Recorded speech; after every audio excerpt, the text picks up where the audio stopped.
Methods क्या होते हैं जावा में? कौन कौन से टाइप के मेथड है? हम लोग जावा में मेथड्स को कैसे लिख सकते हैं? हेलो दोस्तों, भूले तो नहीं। मेरा नाम है सिद्धार्थ राठौर और आज के इस वीडियो में हम इन्हीं सब सवालों के जवाब देखेंगे। हम लोग ये एक स्टोरी से समझेंगे। एक बार एक कैप्टन था जो क्रिकेट टीम को लीड कर रहा था। उस कैप्टन ने एक ब्रिलियंट स्ट्रेटेजी बनाई जिसमें उन्होंने अपने प्लेयर्स के रोल्स और रिस्पॉन्सिबिलिटी डिसाइड की, जैसे कि बैट्समैन को रन्स बनाने हैं और बॉलर्स को विकेट लेना है। फिर टीम के बैट्समैन को पता था कि क्या टारगेट सेट करना है, तो उन्होंने उसके हिसाब से बैटिंग की और टारगेट सेट कर दिया। उसके बाद कैप्टन ने अपने बॉलर्स को बताया कि किस प्लेयर के खिलाफ क्या स्ट्रेटेजी अपनानी है, तो सभी बॉलर्स ने वही प्लान से बॉलिंग की। लेकिन शुरुआत में टीम के परफॉर्मेंस अच्छा नहीं था, इसलिए कैप्टन ने गेम प्लान को अपने प्लेयर्स के परफॉर्मेंस के हिसाब से चेंज किया। वो अपने प्लेयर्स को मोटिवेट किया और उन्हें कॉन्फिडेंस दिया कि वो बेहतर कर सकते हैं। मैचेस में अंपायर भी होते हैं उंगली करने के लिए, मतलब कि आउट या फिर नॉट आउट देने के लिए। और आखिर में कैप्टन के गाइडेंस और टीम के प्रयास से उनका परफॉर्मेंस अच्छा हुआ और वो मैच जीत गए। जैसे कि हमने अपने स्टोरी में देखा कि कैप्टन ने सबसे पहले स्ट्रैटेजी बनाई और उसने अपने प्लेयर्स को रोल्स और रिस्पॉन्सिबिलिटी दे दी, जैसे कि बैट्समैन को रन्स बनाने हैं, बॉलर्स को विकेट लेना है। तो उसने इस तरह से अपने टीम के प्लेयर्स को ऑर्गेनाइज कर लिया। वैसे ही जावा में अगर हमको कोड को ऑर्गेनाइज करना है और रीयूज करना है तो हम लोग मेथड्स यूज करते हैं। हम लोग जावा में मेथड ऐसे लिख सकते हैं। सबसे पहले हम लोग ने पब्लिक लिखा है। पब्लिक का मतलब ये है कि हम लोग ये मेथड को कहीं से भी एक्सेस कर सकते हैं। उसके बाद हम लोग ने हाउ टू प्ले लिखा है। ये एक मेथड का नाम है, तो आप लोग मेथड के नाम की जगह कुछ भी यूज कर सकते हो जिससे बाद में आप ये मेथड को बुला सकते हो। हम लोग बाकी के मेथड के सिंटेक्स को हमारे स्टोरी के एनालॉजी से समझेंगे। हम लोग ने अपने स्टोरी में देखा था कि टीम के बैट्समैन को पता था कि क्या टारगेट सेट करना है, तो उनको इसके लिए टीम के कैप्टन से कोई इनपुट या पैरामीटर्स की जरूरत नहीं थी। इसी तरह जावा में अगर आपके पास कोई मेथड है जिसको कोई इनपुट या पैरामीटर की जरूरत नहीं है तो हम उसको नॉन पैरामीटराइज मेथड बोलते हैं। अब मेथड के नाम के बाद जो ब्रैकेट देख रहे हो राउंड ब्रैकेट में, अगर उसके अंदर कोई भी इनपुट या पैरामीटर नहीं है तो वो नॉन पैरामीटराइज मेथड है। उसके बाद हमने देखा था कि कैप्टन ने बॉलर्स को बताया था कि किस प्लेयर के खिलाफ क्या स्ट्रेटेजी अपनानी है। तो यहाँ पे कैप्टन ने बॉलर्स को कुछ पैरामीटर या फिर इनपुट पास किया था, जैसे कि ऑपोजिशन प्लेयर का नाम। इसी तरह जावा में अगर आपके पास कोई भी मेथड है जो कि कुछ इनपुट या फिर पैरामीटर्स लेता है तो उसको पैरामीटराइज मेथड बोलते हैं। आप मेथड के नाम के बाद ब्रैकेट देख सकते हो, राउंड ब्रैकेट। उसके अंदर अगर कोई भी इनपुट या फिर पैरामीटर है तो एक पैरामीटराइज मेथड है। जावा में हम लोग कुछ कितने भी नंबर ऑफ पैरामीटर्स या इनपुट लिख सकते हैं ब्रैकेट के अंदर। उसके बाद हमने देखा था कि कैप्टन ने टीम के परफॉर्मेंस के हिसाब से अपनी स्ट्रेटेजी चेंज की थी और अपने प्लेयर्स को मोटिवेट किया था। तो यहाँ पे कैप्टन ने रिटर्न में प्लेयर्स को पॉजिटिव एटीट्यूड और हाई मोरल दिया था। इसी तरह जावा में अगर आपके पास कोई मेथड है जिससे रिटर्न में आप कुछ एक्सपेक्ट कर रहे हो तो आपको उसका डेटा टाइप स्पेसिफाई करना पड़ेगा। डेटा टाइप के बारे में मैंने एक ऑलरेडी डिटेल वीडियो बना दिया है जिसका लिंक आपको स्क्रीन पे दिख जाएगा। अगर आप मेथड से रिटर्न में कुछ एक्सपेक्ट नहीं कर रहे हो तो आपको डेटा टाइप की जगह वॉइड लिखना पड़ेगा। तो अगर आप मेथड से कुछ रिटर्न में एक्सपेक्ट कर रहे हो तो आप डेटा टाइप स्पेसिफाई करोगे, और अगर आप मेथड से कुछ रिटर्न में एक्सपेक्ट नहीं कर रहे हो तो आप वॉइड स्पेसिफाई करोगे। उसके बाद हमने अपने स्टोरी में देखा था कि हमारे क्रिकेट मैच में अंपायर भी होते हैं जो कि उंगली करते हैं, मतलब कि आउट देते हैं। तो ये अंपायर मैचेस के लिए कॉमन होते हैं। इसी तरह जावा में अगर हमारे पास कोई भी मेथड है जो सब ऑब्जेक्ट के लिए कॉमन है तो उसको हम लोग स्टैटिक मेथड बोलते हैं। अगर हम लोग कोई भी स्टैटिक मेथड डिक्लेयर कर रहे हैं तो हम लोग को पब्लिक के बाद लिखना पड़ेगा स्टैटिक। तो स्टैटिक कीवर्ड बताता है कि एक स्टैटिक मेथड है। और अगर आप स्टैटिक मेथड नहीं लिखते हो तो एक नॉन स्टैटिक मेथड है। नॉन स्टैटिक मेथड है मतलब वो सब ऑब्जेक्ट के लिए कॉमन नहीं है। डेमो। हम लोग अभी डेमो के थ्रू समझेंगे कि हम लोग मेथड्स को जावा में कैसे यूज़ कर सकते हैं। तो सबसे पहले मैं एक क्लास फाइल बना लेता हूँ। मैं सोर्स पर राइट क्लिक करता हूँ, न्यू पे क्लास फाइल पे जाऊँगा, फिर यहाँ पे मैं कुछ भी नाम दे सकता हूँ। तो मैं मेथड्स लिख देता हूँ, मेथड्स डेमो। फिर मैं यहाँ पे पब्लिक स्टैटिक वॉइड मेन भी सिलेक्ट कर रहा ताकि मेन का कोड भी मेरे क्लास फाइल में आ जाए। तो आप यहाँ पे देख सकते हो क्लास बन गई मेथड्स डेमो के नाम में, और उसके अंदर एक मेन फंक्शन भी आ गया। अभी हम लोग सबसे पहले देखेंगे कि मेथड कैसे लिख रहे थे। हम लोग ने सबसे पहले पब्लिक लिखा था, फिर वॉइड लिख रहा हूँ मैं, और प्रिंट हेलो। तो ये मेथड क्या करेगा, मैंने यहाँ पे पब्लिक दिया। पब्लिक का मतलब है कि मेथड हम लोग कहीं से भी एक्सेस कर सकते हैं। फिर हम लोगों ने देखा था कि वॉइड का मतलब है कि मैं ये जो मेथड है प्रिंट हेलो उससे कुछ रिटर्न में एक्सपेक्ट नहीं कर रहा हूँ, मतलब ये इसका काम कर लेगा लेकिन रिटर्न में मुझे कुछ देगा नहीं, इसलिए मैंने वॉइड लिखा है। प्रिंट हेलो ये मेथड का नाम है, तो आप इसकी जगह प्रिंट हेलो की जगह कुछ भी नाम दे सकते हो मेथड को, उसका कोई रेस्ट्रिक्शन नहीं है। उसके बाद आप ये देख सकते हो ब्रैकेट है। ये ब्रैकेट के अंदर मैंने कुछ भी इनपुट या फिर पैरामीटर नहीं दिया, मतलब ये एक नॉन पैरामीटराइज मेथड है। तो मैं भी इसके अंदर ऐसे लिख सकता हूँ, system.out.println हेलो। तो ये मेथड क्या करेगा, इसका काम क्या है, सिर्फ हेलो प्रिंट करने का काम है। तो मैं इससे रिटर्न में कुछ एक्सपेक्ट नहीं कर रहा हूँ, इसलिए मैंने यहाँ पे वॉइड लिखा। और ये मुझसे कुछ इनपुट या पैरामीटर एक्सपेक्ट नहीं कर रहा है, इसलिए मैंने इसके अंदर कोई पैरामीटर भी नहीं दिया। तो एक नॉन पैरामीटराइज मेथड है और रिटर्न में हमको कुछ भी नहीं देगा। अभी सपोज मैं दूसरा मेथड ऐसे लिखता हूँ, public void print my name. तो ये इसको मेरा नेम प्रिंट करना है, तो मैं यहाँ पे क्या करूँगा, स्ट्रिंग नेम लिखूँगा और मैं ऐसे लिख सकता हूँ system.out.println हेलो नेम। तो अभी ये मेथड क्या करेगा, हम लोगों ने यहाँ पे भी पब्लिक दिया, मतलब ये मेथड कहीं से भी एक्सेस हो सकता है। वॉइड का मतलब है कि वापस मैं मेथड से रिटर्न में कुछ एक्सपेक्ट नहीं कर रहा हूँ। प्रिंट माई नेम हम लोग ने मेथड का नाम दिया है, लेकिन इसके अंदर देखोगे तो हमने एक इनपुट है पैरामीटर दिया है, इसका नाम है नेम। मतलब ये जो मेथड है प्रिंट माई नेम, ये एक पैरामीटर एक्सपेक्ट कर रहा है हमसे नेम। तो आप अगर ब्रैकेट में कुछ भी पैरामीटर देते हो तो उसको पैरामीटराइज मेथड बोलते हो। और आप कैसे भी पैरामीटर दे सकते हो, फॉर एग्जाम्पल आप ऐसे भी लिख सकते हो, इंट हाइट, अलग अलग डेटा टाइप के कितने भी नंबर ऑफ पैरामीटर्स दे सकते हो, इसमें कोई रेस्ट्रिक्शन नहीं है। हम लोग ने हमारे केस में सिर्फ एक ही पैरामीटर लिया है जो कि स्ट्रिंग डेटा टाइप का होगा। उसके बाद हम लोग ने क्या किया, system.out.println क्या हेलो किया है, लेकिन ये मेथड क्या करेगा, जो भी हम लोग इसको नेम पास करेंगे ना उसको ये प्रिंट करेगा। ये प्लस एक कॉन्केटिनेशन ऑपरेटर होता है, मतलब ये क्या करेगा, हेलो फॉर एग्जाम्पल सपोज मैंने नेम में सिद्धार्थ पास किया, तो ये क्या करेगा, हेलो प्रिंट करेगा और उसके बाद सिद्धार्थ भी कॉन्केटिनेट करेगा, तो इसका आउटपुट आ जाएगा हेलो सिद्धार्थ। हम लोग देखते हैं अभी मेथड को हम लोग एग्जीक्यूट कैसे करेंगे। सबसे पहले अगर आप देखोगे तो ये दोनों नॉन स्टैटिक मेथड है। नॉन स्टैटिक मेथड क्यों, क्योंकि हम लोग ने इधर स्टैटिक कीवर्ड नहीं लिखा है, तो नॉन स्टैटिक मेथड है। तो अगर आपको नॉन स्टैटिक मेथड को बुलाना है तो आपको ऑब्जेक्ट बनाना पड़ेगा। अभी हम लोग ये क्लास का ऑब्जेक्ट बनाएंगे। हम लोग ऑब्जेक्ट कैसे बनाते हैं, हम लोग ये क्लास नेम लेंगे और इसको कुछ भी नाम दे सकते हैं। मैंने m1 दिया इक्वल टू न्यू।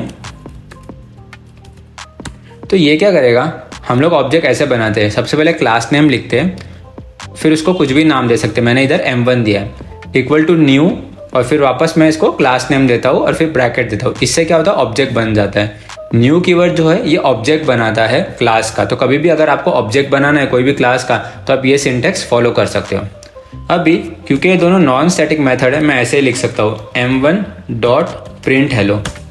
तो ये क्या करेगा, m1.print hello क्या करेगा, ये प्रिंट हेलो को जाएगा और इसके अंदर जो भी कोड लिखा है उसको एग्जीक्यूट कर लेगा। अगर मैं इसको रन करूं तो हमारे केस में आउटपुट आ जाएगा हेलो। अभी मैं अगर ऐसे लिखूं m1.print my name, तो अभी ये यहाँ पे मेरे से एक्सपेक्ट कर रहा है कि मैं कुछ स्ट्रिंग पैरामीटर पास करूं। तो हमने डेटा टाइप्स में देखा था कि स्ट्रिंग अगर लिखना है तो हमको डबल कोट्स में लिखना पड़ेगा। तो मैं ऐसे लिखता हूँ सिद्धार्थ, और अगर मैं इसको, तो ये क्या करेगा, प्रिंट माई नेम, इधर सिद्धार्थ लिखा है तो ये स्ट्रिंग वेरिएबल जो नेम है इसमें सिद्धार्थ की वैल्यू चली जाएगी और ये प्रिंट करेगा हेलो सिद्धार्थ। अगर मैं इसको रन करूं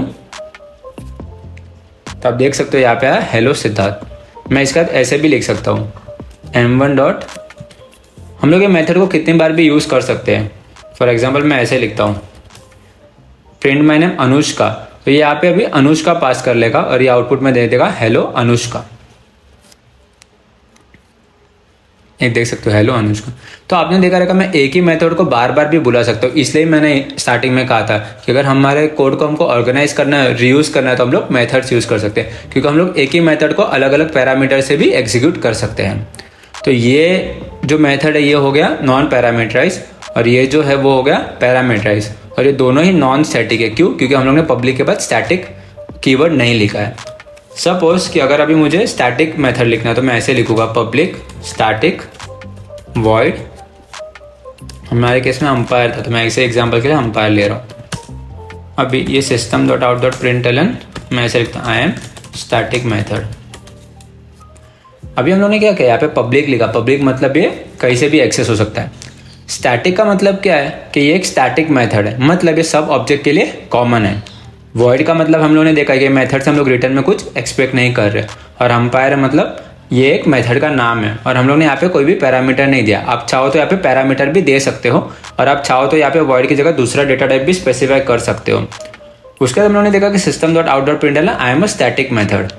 अगर हम लोग अभी स्टैटिक मेथड को बुलाना है तो हम लोग ऑब्जेक्ट से नहीं बुला सकते, क्योंकि जो भी हम लोग का स्टैटिक मेथड होता है क्लास को बिलोंग करता है। तो अगर आपको अपने प्रोग्राम में स्टैटिक मेथड को बुलाना है तो आपको क्लास नेम से बुलाना पड़ेगा। तो मैं इसको पहले कमेंट आउट कर रहा हूँ। कमेंट करने के लिए कंट्रोल/। तो अगर मुझे अंपायर मेथड को बुलाना है तो मुझे ऐसा लिखना पड़ेगा, क्लास नेम, हमारे केस में क्लास का नाम है मेथड्स डेमो, तो मैं ऐसे लिखूँगा डॉट बाय। तो अगर आपके केस में कभी भी स्टैटिक मेथड होगा ना तो हम उसको ऑब्जेक्ट से नहीं बुलाते, हम उसको क्लास से बुलाते। तो मैंने यहाँ पे क्लास नेम लिखा और डॉट मेथड नेम लिखा। अगर अभी मैं इसको एग्जीक्यूट करूँ तो आप देख सकते हो I am a static method आया। तो याद रखना, कभी भी जो भी नॉन स्टैटिक मेथड होगा हम उसको ऑब्जेक्ट के नाम से बुलाएंगे, और अगर स्टैटिक मेथड होगा तो हम उसको क्लास के नाम से बुलाएंगे। अभी हम लोग ये देखेंगे कि अगर हमको कोई मेथड बनाना जो रिटर्न में हमको कुछ देता हो तो हम वो कैसे बनाएंगे। तो मैं यहाँ पे लिखूँगा पब्लिक, सपोज कि मैं इंटीजर एक्सपेक्ट कर रहा हूँ मेथड को रिटर्न करने के लिए, ऐड इंट ए कॉमा इंट बी। मैं ऐसे लिखता हूँ और मैं यहाँ पे ऐसे लिखता हूँ int c equal to a plus b. ये मेथड क्या कर रहा है, दो नंबर को ऐड कर रहा है, और मैं यहाँ पे लिखूँगा रिटर्न सी। तो अब ये मेथड काम कैसे करेगा, मैंने यहाँ पे भी पब्लिक यूज़ किया। पब्लिक मतलब मैं ये मेथड को कहीं से भी एक्सेस कर सकते हैं। यहाँ पे मैंने देखो इंटीजर लिखा है, हम लोगों ने बाकी के केस में वॉइड लिखा था। यहाँ पे मैंने इंटीजर क्यों लिखा है, क्योंकि मैं एक्सपेक्ट कर रहा हूँ कि ऐड फंक्शन कुछ भी करके मुझे रिटर्न में इंटीजर वैल्यू देगा। तो अगर आप ऐसा मेथड बना रहे हो जिससे आप कुछ रिटर्न में एक्सपेक्ट कर रहे हो तो आपको उसका डेटा टाइप यहाँ पे लिखना पड़ेगा। यहाँ पे डेटा टाइप कोई भी हो सकता है, इंटीजर, स्ट्रिंग, बुलियन, जो भी वैल्यू वो मेथड रिटर्न कर रहा है उसका आपको डेटा टाइप यहाँ पे स्पेसिफाई करना पड़ेगा। यहाँ पे फिर मैंने दो वैल्यू दी, ये पैरामीटर्स है, मतलब ये भी एक पैरामीटराइज मेथड है। तो ये मेथड दो पैरामीटर एक्सपेक्ट कर रहा है हम लोग से। फिर ये क्या कर रहा है, ये ए प्लस बी कर रहा है, मतलब दो नंबर को ऐड कर लेगा ए प्लस बी और उसको एक सी वेरिएबल में डाल देगा। और अगर आप के पास कोई मेथड है जिससे आप रिटर्न में कुछ एक्सपेक्ट कर रहे हो तो आपको रिटर्न कीवर्ड वो मेथड में लिखना पड़ेगा। ये रिटर्न कीवर्ड क्या बताता है कि ये मेथड आपको कुछ वैल्यू रिटर्न करेगा। और यहाँ पे मैंने सी दिया, सी क्यों दिया, क्योंकि मैंने सी के अंदर वैल्यू स्टोर किए, दो नंबर जिसको ऐड कर रहा हूँ, और वो टाइप इंटीजर है और मैं इसको सी को रिटर्न कर रहा हूँ। इसलिए जो भी आप वैल्यू रिटर्न कर रहे हो उसका डेटा टाइप देखो और वो डेटा टाइप आप यहाँ पे दे सकते हो। अभी मैं इसको एग्जीक्यूट ऐसे कर सकता हूँ, मैं इसको कमेंट कर रहा हूँ। अभी देखो मैंने यहाँ पे स्टैटिक नहीं लिखा, मतलब ये भी नॉन स्टैटिक मेथड है, तो हम लोग इसको भी ऑब्जेक्ट से बुलाएंगे। तो मैं ऐसे लिख रहा हूँ m1 डॉट ऐड, मेरे को अभी दो नंबर पास करने पड़ेगा। सपोज मैं 2 पास करता हूँ, 3 पास करता, तो ये क्या करेगा, m1 डॉट ऐड को बुलाएगा और a में 2 की वैल्यू डाल देगा क्योंकि हम लोग ने यहाँ पे 2 लिखा है, और फिर b में 3 लिख देगा क्योंकि हम लोग ने यहाँ पे 3 पास किया है। तो a में 2 आ गया, b में 3 आ गया। तो अब ये क्या करेगा, 2 + 3 करेगा, तो c में क्या वैल्यू हो गई, 5। अब ये रिटर्न करेगा 5। जब भी कोई वैल्यू रिटर्न कर रहा है हम उसको वापस एक वेरिएबल में ले सकते हैं। तो मैं सपोज ऐसे लिखता हूँ इंट d इक्वल टू, तो हम लोग ने यहाँ पे ऐड को कॉल किया और वो ऐड अपने को इंटीजर वैल्यू रिटर्न कर रहा है, तो मुझे यहाँ पे भी एक इंटीजर वैल्यू ही लिखनी पड़ेगी। जो भी मेथड डेटा टाइप रिटर्न कर रहा है वही डेटा टाइप आपको यहाँ पे लिखना पड़ेगा। और फिर मैं ऐसे लिख सकता हूँ आप यहाँ पे d। तो अगर मैं इसको एग्जीक्यूट करूँ तो हमारे केस में आउटपुट आ जाएगा 5। तो कभी भी आप ऐसा मेथड लिख रहे हो जिससे आप रिटर्न में कुछ वैल्यू एक्सपेक्ट कर रहे हो तो वहाँ पे आप रिटर्न कर दो, और यहाँ पे मेन के अंदर आप वो वैल्यू को ले सकते हो और उस पर कोई भी ऑपरेशन परफॉर्म कर सकते हो। तो हमने देखा कि वॉइड का मतलब होता है कि हम लोग मेथड से कुछ भी रिटर्न में एक्सपेक्ट नहीं कर रहे। अगर आप पैरामीटर पास कर रहे हो तो वो पैरामीटराइज मेथड हुआ। हमारे केस में यहाँ पे जो हाईलाइटेड है उधर पास नहीं किया तो नॉन पैरामीटराइज हुआ। ये जो है ये पैरामीटराइज हो गया, ये भी वापस नॉन पैरामीटराइज हो गया क्योंकि हम लोग ने कोई पैरामीटर पास नहीं किया। लेकिन यहाँ पे हम लोग ने स्टैटिक लिखा। स्टैटिक मतलब ये एक स्टैटिक मेथड है। अगर आप कुछ भी नहीं लिखते हो तो वो मतलब वो नॉन स्टैटिक मेथड है। उसके बाद हम लोग ने देखा कि अगर मेथड को कोई रिटर्न वैल्यू करनी है तो वो कैसे करेगा। हम लोग को यहाँ पे वॉइड की जगह डेटा टाइप लिखना पड़ेगा जो भी वैल्यू वो मेथड रिटर्न कर रहा है, और हम लोग को मेथड के अंदर रिटर्न लिखना पड़ेगा। उससे ये पता चलेगा कि ये मेथड से हम लोग रिटर्न में कुछ एक्सपेक्ट कर रहे हैं। अगर आपके पास नॉन स्टैटिक मेथड है तो आपको उसको ऑब्जेक्ट से बुलाना पड़ेगा। और हम लोग ऑब्जेक्ट कैसे बनाएंगे, क्लास नेम, फिर कुछ भी नाम देख सकते हो, equal to new class name, और फिर वो जो भी नाम दिया है यहाँ पे क्लास नेम के बाद उससे आप वो मेथड को बुला सकते हो अगर वो मेथड नॉन स्टैटिक है। अगर आपने स्टैटिक मेथड डिक्लेयर किया है तो आपको क्लास नेम से बुलाना पड़ेगा, जैसे कि हमारे केस में हमने ऐसे किया था। तो मेथड हम लोग नॉर्मली कोड को ऑर्गेनाइज और रीयूज करने के लिए कर सकते हैं। अभी आप यहाँ पे मिक्स भी कर सकते हो, मतलब वॉइड है तो नॉन पैरामीटराइज भी कर सकते हो, वॉइड है तो पैरामीटराइज भी कर सकते हो, फिर स्टैटिक है तो ये नॉन पैरामीटराइज है लेकिन आप स्टैटिक में पैरामीटराइज भी लिख सकते हो। फिर यहाँ पे हम लोग ने वैल्यू रिटर्न की, तो यहाँ पे आप नॉन पैरामीटराइज भी लिख सकते हो, पैरामीटराइज भी लिख सकते हो, वो आपके ऊपर है, तो इनका कोई रिलेशन नहीं है। लेकिन अगर आप मेथड में कोई भी वैल्यू रिटर्न नहीं कर रहे हो तो वॉइड लिखो, नहीं तो डेटा टाइप लिखो। अगर आपको पैरामीटर एक्सपेक्ट कर रहे हो तो पैरामीटर ब्रैकेट के अंदर लिखो, अगर नहीं एक्सपेक्ट कर रहे हो तो मत लिखो। अगर आप एक्सपेक्ट कर रहे हो कि आपका मेथड कुछ वैल्यू रिटर्न करेगा तो वो भी आप यहाँ पे स्पेसिफाई कर लो। यही मेथड्स में होता है, आपको ये प्रैक्टिस भी करना पड़ेगा, उससे आपको कॉन्फिडेंस भी आएगा और आप जितना प्रैक्टिस करोगे, जितना ये कोड को एग्जीक्यूट करोगे, उतना आपको और डिटेल में समझ में आएगा। अगर आपको कुछ नहीं समझा है या कुछ भी डाउट हो तो मुझे कमेंट सेक्शन में ज़रूर बताना। अगर आपको ये वीडियो से कुछ इन्फॉर्मेशन मिली होगी तो इस वीडियो को लाइक और शेयर ज़रूर कर देना और मेरे चैनल को आप सब्सक्राइब भी कर देना ताकि आप मेरे अपकमिंग वीडियोस मिस ना करो। Thank you.